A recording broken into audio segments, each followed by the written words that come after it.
Agression contre les Iraniennes par une dictature intégriste et misogyne. Depuis plus de 3 décennies, la répression des femmes en Iran ne cesse de repousser les limites de l'horreur. La dernière en date, une vague d'agressions à l'acide de jeunes femmes par des milices affiliées au pouvoir. Depuis un mois, au moins 25 femmes dans les villes d'Ispahan, de Kermanshah et de Téhéran ont été défigurées par ces bandes organisées. Le 19 octobre, une jeune femme a perdu la vie à la suite d'un vitriolage.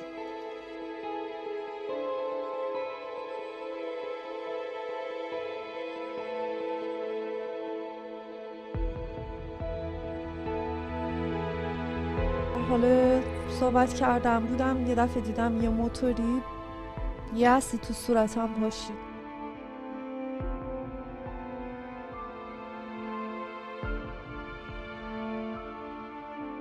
و یه بار دیدم که دارم رانندگی میکنم یه چیزی پاشید تو صورتم.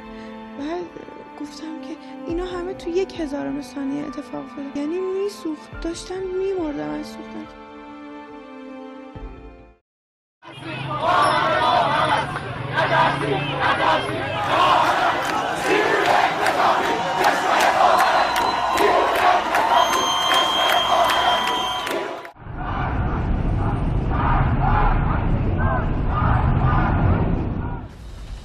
La colère monte dans l'opinion, mais le régime fait semblant de prendre ses distances avec ces agressions.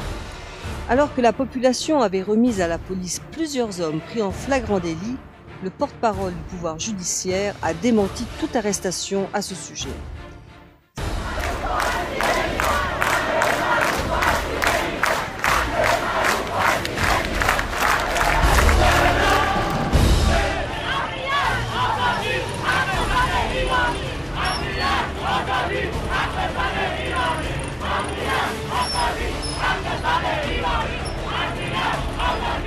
Ces agressions font suite à une campagne récente du pouvoir qui a adopté une loi pour protéger la police, les miliciens et les éléments du régime qui interpellent dans la rue des gens à qui ils reprochent leur attitude ou leur apparence vestimentaire.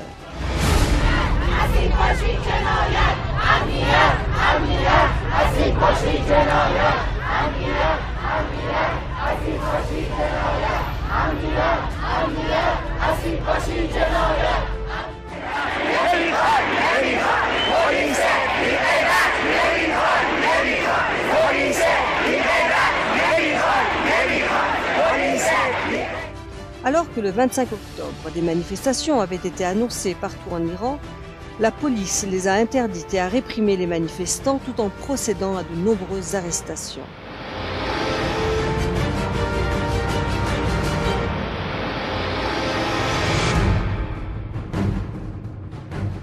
La veille, le 24 octobre, une jeune femme a été à nouveau agressée à l'acide à Ispahan.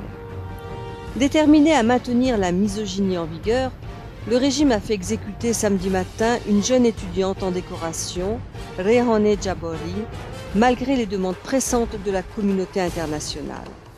Rehaneh s'était défendue contre un membre des services de renseignement qui voulait la violer et l'avait tuée accidentellement en légitime défense.